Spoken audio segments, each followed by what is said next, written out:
Digital పాఠాన్ని వీక్షిస్తున్న విద్యార్థిని విద్యార్థులకు నా ఆశీస్సులు, ఉపాధ్యాయ మిత్రులకు నమస్కారాలు. పిల్లలు, ఇప్పుడు మీ ముందు ఈ పెన్సిల్ నేను నిలబెట్టడానికి ప్రయత్నిస్తాను. చూడండి, నిలబెడుతుందా? పలుమార్లు ప్రయత్నించినా ఇది నిలబడడం లేదు. ఇప్పుడు ఇంకొక వస్తువుని తీసుకొని ప్రయత్నించి చూస్తాను. చూడండి,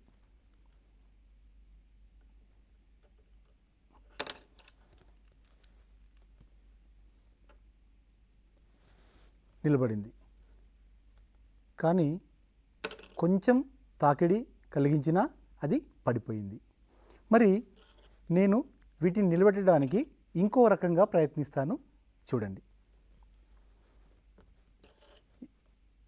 ఇక్కడున్న కప్పులో కొంచెం మట్టిని తీసుకొని ఈ పెన్సిల్ని ఈ విధంగా దీంట్లో మట్టిలో దూర్చాను. ఇప్పుడు ఏమైంది? పెన్సిల్ నిలబడింది. చూడండి, తాకిడికి కేవలం కదులుతుందే కానీ పడిపోవట్లేదు.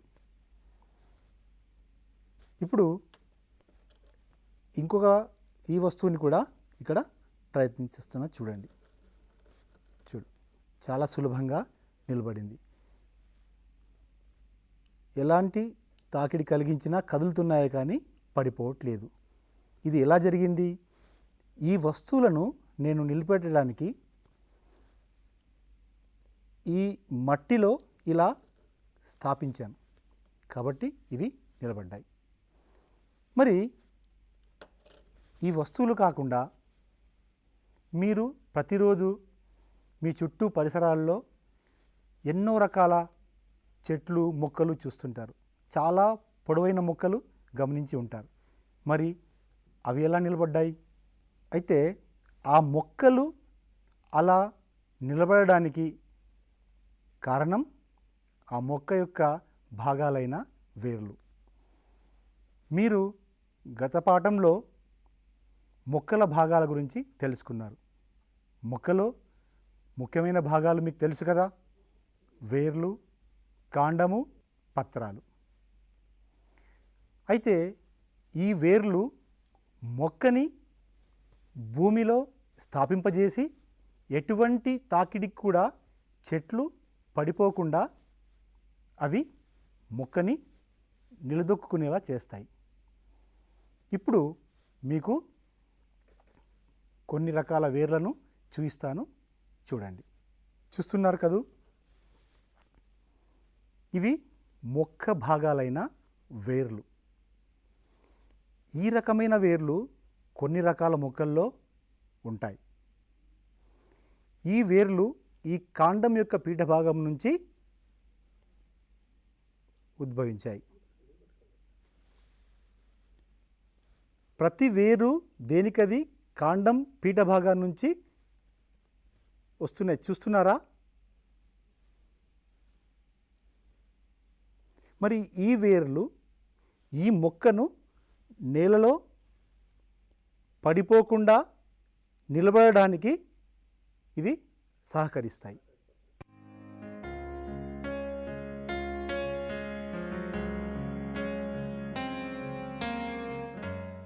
ఇంకొక రకమైన వేర్లను ఇప్పుడు మీకు చూపిస్తాను. చూస్తున్నారా? కాండము దళసరిగా కిందికి బయలుదేరి ఈ దళసరిగా చూడండి, ఈ దళసరిగా బయలుదేరిన ఈ వేరు యొక్క మూల భాగాన్ని తల్లి వేరు అంటారు. అయితే ఈ వేరుకి అనేక పిల్ల వేర్లు, పార్శ్వవేర్లు వచ్చి ఉన్నాయి. గమనించండి, ఇవి కూడా నేలలో చొచ్చుకుపోయి మొక్క పడిపోకుండా నిలబడడానికి దోహదం చేస్తాయి. మొక్క భాగాలైన కాండము, పత్రాలు, పువ్వులు, కాయలు ప్రతి భాగము ఏదో ఒక పని నిర్వర్తించి మొక్కకు సహకరిస్తాయి. అలాగే ఈ వేర్లు కూడా మొక్కను నిలబెట్టడానికి, భూమిలో స్థాపించడానికే కాకుండా ఎన్నో రకాలుగా మొక్కకు ఉపయోగపడతాయి. మరి మనం ఈరోజు 6వ తరగతి సామాన్య శాస్త్రం పాఠమైన మొక్కలు భాగాలు వాటి విధులులోని వేర్లు రకాలు విధులు అనే అంశాన్ని మనం వీడియో ద్వారా తెలుసుకుందాం. పిల్లలు ఈ దృశ్యాలను జాగ్రత్తగా పరిశీలించండి. తుఫాను వల్ల మొక్కలు ఏ విధంగా ఊగుతున్నాయో పరిశీలించండి. మొక్కలకు గాలి తగలడం వల్ల మొక్కలు ఏ విధంగా ఊగుతున్నాయో చూస్తున్నారు కదూ.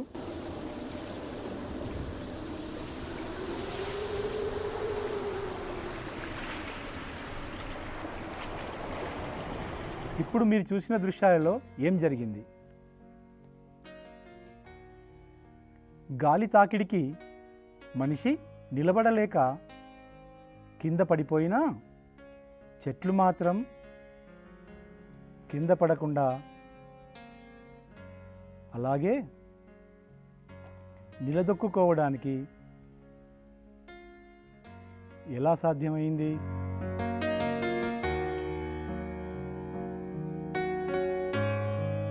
దీనికి కారణం తెలుసుకునే ముందు మనం ఒకసారి మొక్క ఏ ఏ భాగాలను కలిగి ఉంటుందో తెలుసుకుందాం.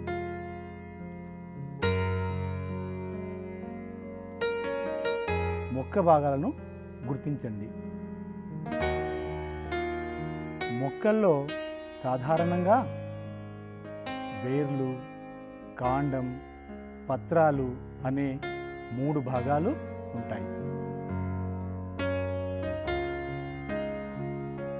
మొక్క భాగాలైన వేర్లు పక్క చిత్రంలో వలె చెట్టును నేలలో స్థాపన చేస్తాయి. ఈ కారణం వల్లనే మొక్కలు గాలి తాకిడికి పడిపోకుండా నిలదొక్కుకొని ఉంటాయి.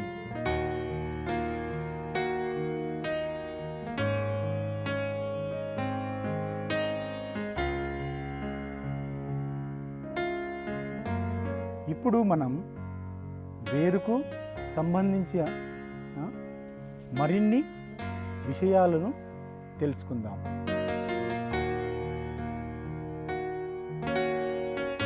ఇక్కడ చిత్రంలో ఉన్న వేర్లను జాగ్రత్తగా గమనించండి.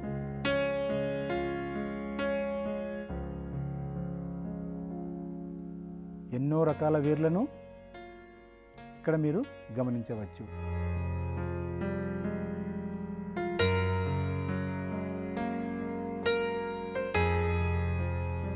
ఈ వేర్లను గమనిస్తున్నారు కదూ.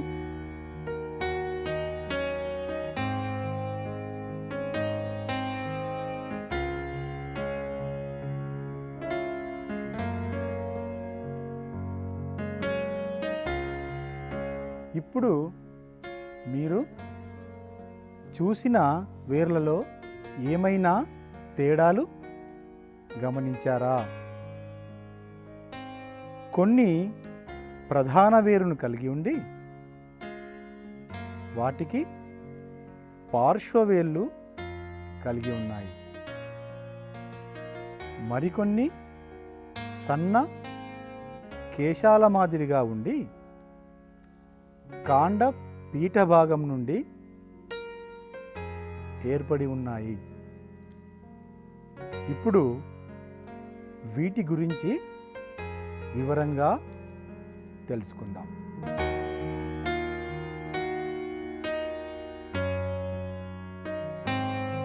వేరు వ్యవస్థ 2 రకాలు. ఒకటి తల్లివేరు వ్యవస్థ. తల్లివేరు వ్యవస్థలో ఇప్పుడు చూస్తున్నది తల్లివేరు. అలాగే ఇప్పుడు మీరు చూస్తున్నది పార్శ్వవేళ్ళు, పిల్లవేలు కూడా అంటారు.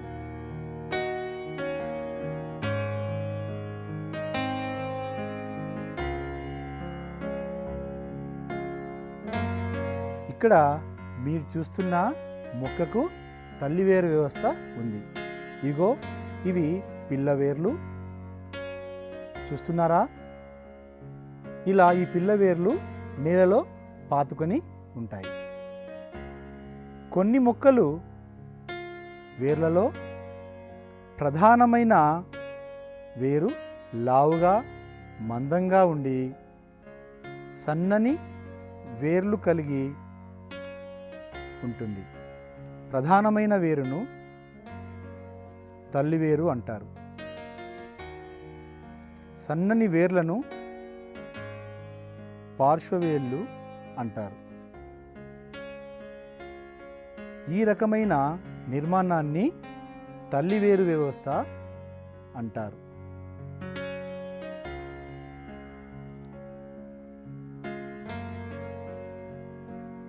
పీచువేరు వ్యవస్థ.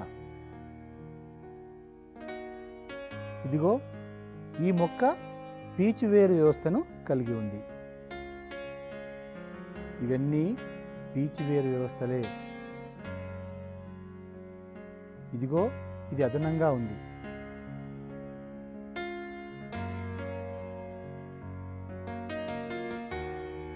సన్నగా కేశాల మాదిరిగా ఉండే వేర్లు కాండం పీఠభాగం నుండి బయలుదేరి ఉంటాయి. ఇటువంటి వేర్లను పీచు వేర్లు అంటారు.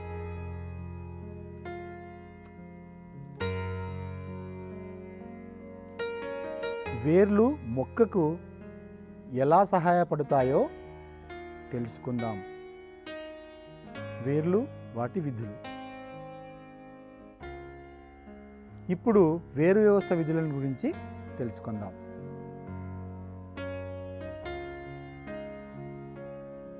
వేరు వ్యవస్థ విధులలో ముఖ్యమైనవి స్థాపన,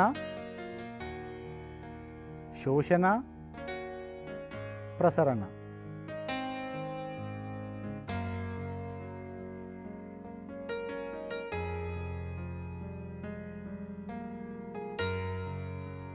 వేరు వ్యవస్థ నేలలో స్థాపించబడడం ద్వారా మొక్కకు ఆధారాన్ని ఇస్తుంది.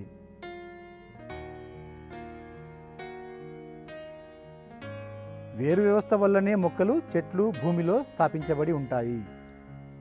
చూస్తున్నారా ఈ మొక్క వేర్లను? వేర్లు సరిగ్గా నేలలో చొచ్చుకుపోవడం వల్ల చెట్టు ఎలా పడిపోతుందో గమనించండి.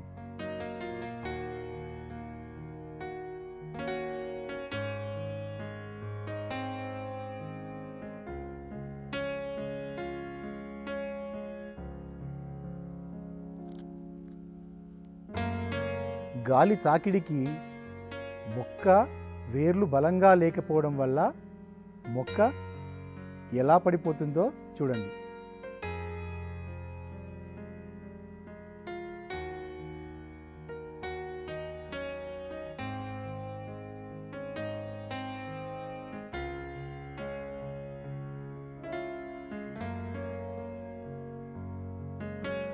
చూసారా భూమిలో నుండి మొక్క పెకిలిపోయి ఎలా పడి ఉందో.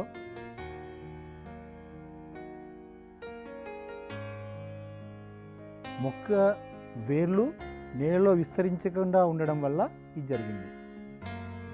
వేరు యొక్క విధులు ఇప్పుడు మనం చూద్దాం.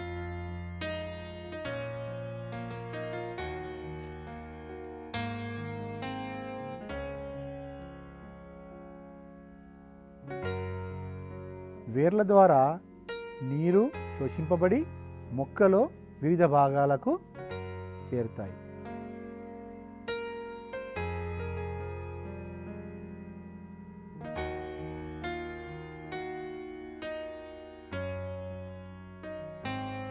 ఇవే కాక వేరు అదనపు విధులు నిర్వర్తించడానికి రూపాంతరం చెంది ఉంటాయి.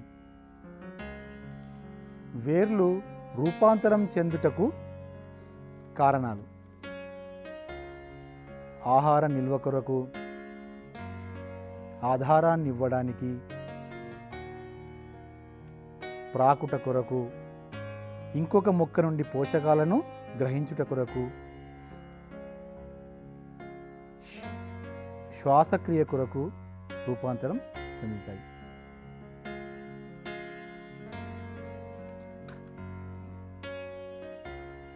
వేర్లు ఆహారాన్ని తలలో నిల్వ చేసుకోవడం ద్వారా దుంపలుగా మారుతాయి. ఇదిగో క్యారెట్, ముల్లంగి మొదలైనవన్నీ నిల్వ వేర్లే. పిల్లలు, ఇప్పుడు మీరు చూసిన వీడియో ద్వారా వేర్లు మొక్కను నిలబడేటందుకు భూమిలో స్థిరంగా స్థాపిస్తాయని తెలుసుకున్నారు.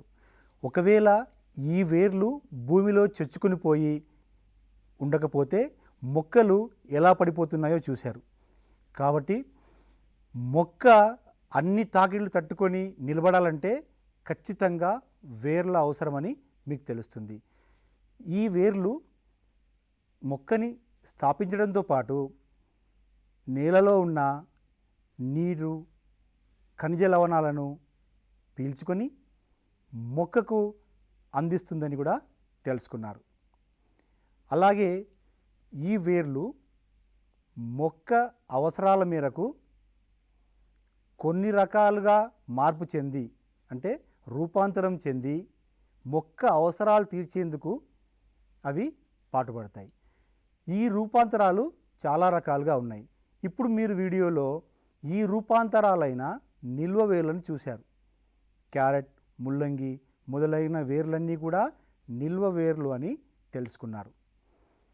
అయితే ఈ యొక్క నిల్వ వేళ్ళుతో పాటు ఇంకా అనేక రకాల రూపాంతరాలు, ఊతవేళ్ళు, ఊడవేళ్ళు, శ్వాసించే వేళ్ళు, ఇలా రకరకాల రూపాంతరాలు వేర్లు చెంది ఉన్నాయి.